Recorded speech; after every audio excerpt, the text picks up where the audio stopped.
ಬೇರೆ ತಗೋ, ಪ್ಲೇಟಲ್ಲಿ ತಗೋ.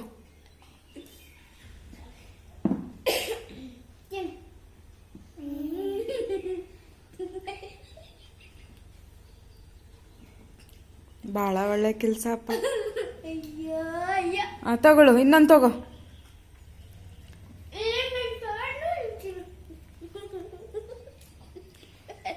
ಆರು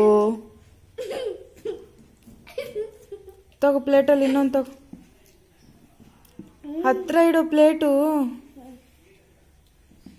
ಆರೋ ನೀನು ಹತ್ರ ಇಡಮ್ಮ ಪ್ಲೇಟ್ ಅವನಿಗೆ.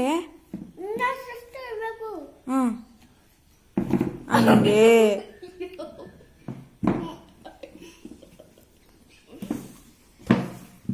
ನೋಡಿ ಶತತೆ, ಇಷ್ಟೊಂದು ಗಲೀಜು ಮಾಡಿಬಿಟ್ಟಿದ್ದಾನೆ. ನೀವೇ ಬಂದು ಕ್ಲೀನ್ ಮಾಡಬೇಕು.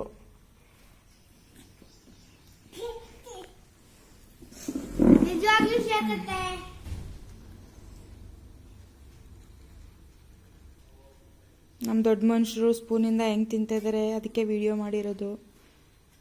ದೊಡ್ಡ ಸ್ಪೂನ್ ಇಟ್ಕೊಂಡಿದ್ದಾರೆ ಹಂಗೆ. ಶರ್ಟಲ್ಲಿರೋದು ಎಷ್ಟು ಟೇಸ್ಟಿಯಾಗಿರುತ್ತೆ ಹಂಗೆ.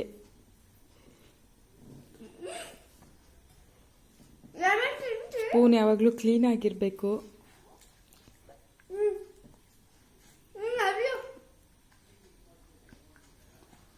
ಸೊ ಅದ್ರ ಜೊತೆಗೆ ನಂಚ್ಕೊಂಬಕ್ಕೆ ನಿಂಬೆಹಣ್ಣಿನ ಜ್ಯೂಸು, ರಸ,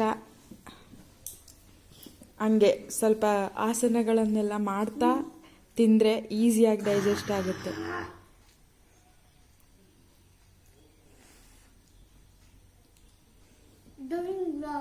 ಇದಾದರೂ ಬಾಯಲ್ಲಿ ಹೋಗುತ್ತಾ ನೋಡೋಣ.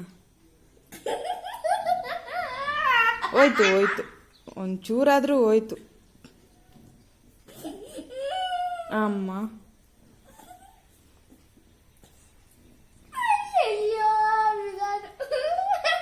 ಬಿಡದೆ ಸಾಕ್ತಾ ಇದೆ ಈ ಪಯಣ.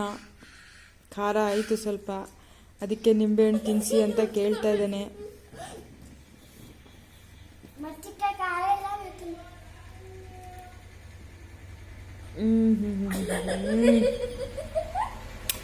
ಆಹಾ, ಏನೋ ಸೌಂಡ್ ಬಂತು ಹೊರಗಡೆ.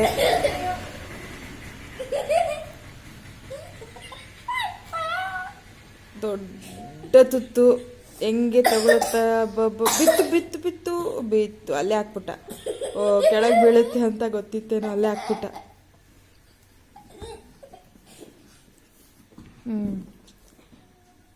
ಸೊ ಈ ಥರ ಪೊಸಿಷನಲ್ಲಿ ಕುಂತ್ರೆ ಒಳಗೆ ಹೋಗುತ್ತೆ ಅಂತ ಅವನಿಗೆ. ಹಂಗೆ. ಎಸ್ ಆವ್ಯೋ, ಯು ಆರ್ ರೈಟ್. ವಾವ್.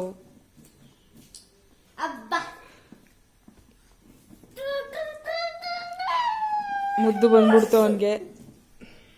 ಹಂಗೆ ಬಿದ್ದಿಲ್ಲ, ಜಸ್ಟ್ ಬ್ಯಾಲೆನ್ಸ್ಡ್.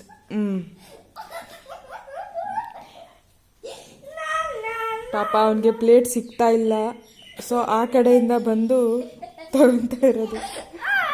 ಇವಾಗ ಬೇಡ ಅದು ಏನು ಬೇಡ, ಈ ಕಡೆನೇ ಸರಿಗಿದೆ ನಮಗೆ ಅಂತ ಮತ್ತೆ ವಾಪಸ್.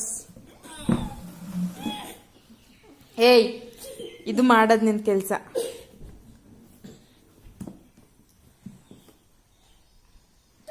ಆರು, ನೀನು ತಿನ್ನಪ್ಪ ಫಸ್ಟು.